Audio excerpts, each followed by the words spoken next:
In 1914, the UK rail network reached its greatest extent, stretching over 20,000 miles. And now in 2025, there's only 9,884 miles worth of railway tracks. So what happened? It starts with the First World War. The First World War kicks off, passenger numbers drop, the government take over the railways. And then once the war ends, numbers don't really pick up. In 1921, the Railway Act happens, and this merges over 100 UK rail companies into 4, and this was to help stem the losses of rail companies. And in the 20s and 30s, over 1,300 miles of railway track was decommissioned. The reason passenger numbers didn't go up after 1914 was for a couple of reasons. Firstly, the rise of automobiles, more people didn't need to get the train anymore. And secondly, the economic outlook in Britain was bleak. It wasn't good, and people didn't have the money to basically get trains all the time. Then the Second World War kicks off and numbers drop again, and in 1948 nationalisation of the railways happened. However, numbers continue to drop, and this is mainly due to more people being able to afford cars, and planes also come into it slightly, but not a big deal.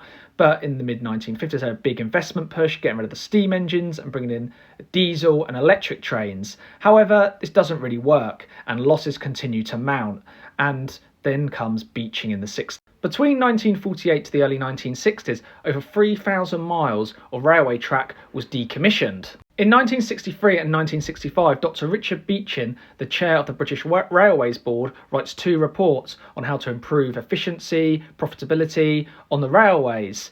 And this leads to the Beeching cut. Over 4,500 miles of railway track lines are cut, around 2,100 stations are basically decommissioned, and there's massive cuts across the board. And this is a map of basically the rail network in 1963 and then in 1984. What happened to the railway lines and stations that were cut?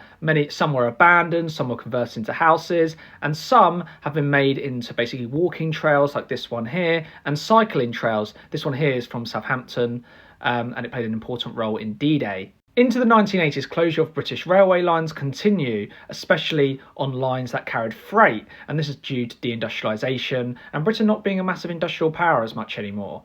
However, after the 90s, we get privatisation again and passenger numbers start to increase, and many of the Beeching lines that were cut have been scheduled to come back.